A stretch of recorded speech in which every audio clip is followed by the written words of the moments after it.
Sejarah ringkas Islam dan apakah rukun-rukun Islam.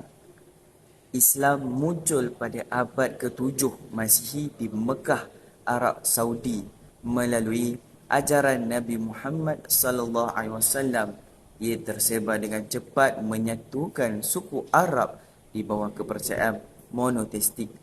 Al-Quran diturunkan sebagai kitab suci dari Allah melalui Jibril ke Nabi Muhammad sallallahu alaihi wasallam supaya membimbing umat Islam pada ketika itu, yang menyebabkan banyak pertingkahan sampai berdarah hinggalah berjaya sampai kini. Apakah rukun Islam? Dengan menegak rukun Islam ini, umat Islam menjalinkan hubungan rohani, mencari bimbingan dalam kehidupan seharian mereka, menyucikan jiwa mereka dan memupuk perpaduan dalam masyarakat Islam sejagat. 5 rukun Islam melambangkan intipati ajaran Islam dan membentuk cara hidup umat Islam, merakumi prinsip akidah Islam, ibadah, amal, disiplin dan haji. Rukun Islam yang pertama, syahadah atau isytihad iman, adalah teras dan asas kepercayaan Islam. Ia adalah pengakuan bahawa tiada Tuhan selain Allah dan Nabi Muhammad adalah utusannya.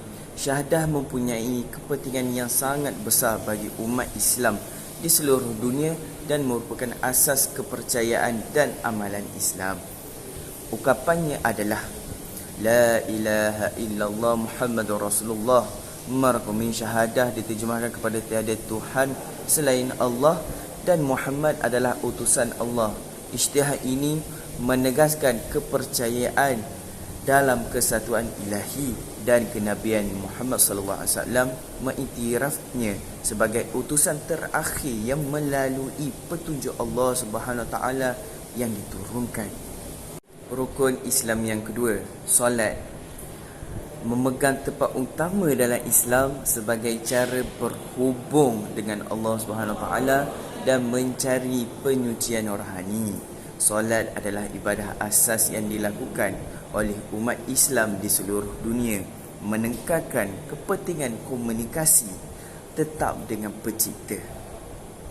Rukun Islam yang ketiga, zakat, adalah rukun Islam yang penting yang menggalakkan penyucian harta dan tanggungjawab sosial.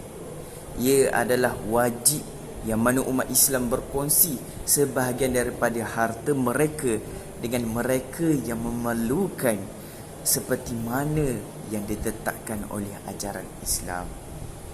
Rukun Islam yang keempat, saum ataupun puasa, maksudnya sangat penting dalam ajaran Islam, khususnya pada bulan Ramadan, kerana memerlukan menahan diri dari makan, minum dan perbuatan lain yang serupa sepanjang perjalanan dari fajar hingga senja.